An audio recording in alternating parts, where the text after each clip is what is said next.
It seems like a relatively minor detail in the overall scheme of things, but the acrylic viewport seems to be a very misunderstood aspect of the OceanGate Titan, so I feel the need to address this. Some people think that is what failed and led to the implosion, but I don't believe that was the failure mode. I also often hear quoted that it was only rated for 1,300 meters.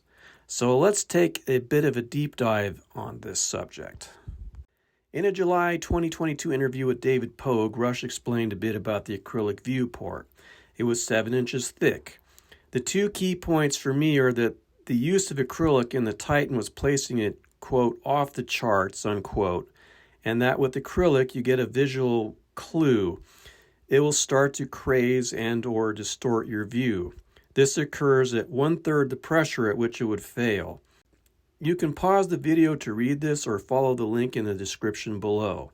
Per Bruce Morton, OceanGate engineer, the outside of the viewport was convex and the inside was concave. Rush said in the aforementioned interview that the viewport would intrude into the cabin about 3/4 of an inch. Morton says in the following video clip that at depth it would be like looking out a flat window. Note that he says it was 5 inches thick, but it was actually 7 inches. I'll cut him some slack. He was the electrical engineer on Titan. This is my daughter. She's sitting on that toilet. It doubles as a front row seat. So you lift the lid off that and go to the toilet. That's awesome. The And you can convenience see for sure. the viewport screen here in the upper right. It's very thick glass. It's like about 5 inches thick or so, and it doesn't distort the outside. It's optically, it looks like just a flat window when you're sitting there underwater. But Wow. in actuality, it's concave on the inside and convex on the outside. Like the carbon fiber cylinders, Rush relied on a third party for the manufacture of the acrylic viewport. The company used was called Hydrospace.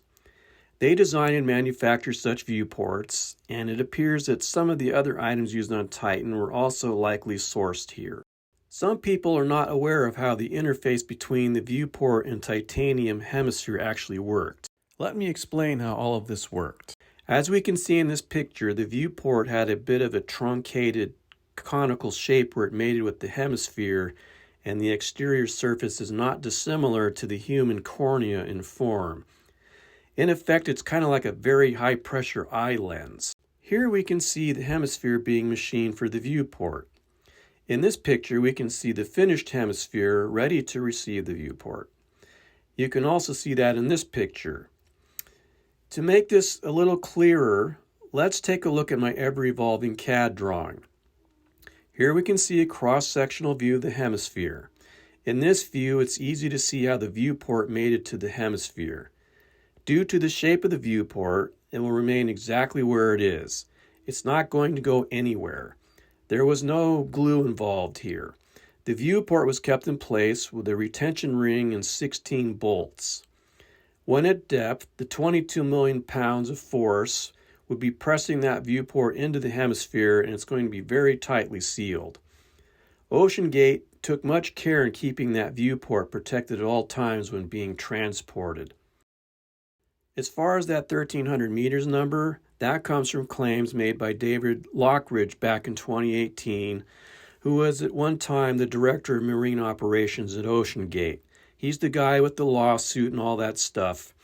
So I don't disagree with any of the concerns he expressed, but we have to also keep in mind that this was all concerning the 2017-2018 version of Titan. The 2020 version of Titan used a different hull, and it appears to have been completely reworked from the ground up. We don't know if that viewport was upgraded in the 2020 version or not. So we have to pay attention to timelines because some of these things have been misapplied to the version of Titan that imploded. The 2017 hull was scrapped. In some ways, we don't have as much info on the 2020 version of Titan, but in some ways, we do have more information. Now, whether or not the viewports would actually failed, I will just say that it's not likely, but also not impossible. However, nothing in the transcript lines up with that. We also don't know that it wasn't recovered. It could have remained completely intact, or it could have fractured into many pieces during the implosion. It's tough stuff, but like everything else, it has its limits. I remember shortly after the debris video surfaced, people were asking, where's the viewport? This led to theories that it was the viewport that failed, and that's when I started hearing this being only rated for 1,300 meters number being quoted, and seeing computer simulations of the viewport failing and so on. I hadn't really noticed it until the making of this video, but whatever is at the bottom of this bag of various parts of Titan that were recovered earlier this year, it sure suspiciously looks like the beveled edges on that viewport. So maybe it's possible that it actually survived the implosion relatively unscathed and it was never actually missing. The viewport was 23 inches in diameter, so it looks to be about the right size. I don't know, what do you think? Let me know in the comments.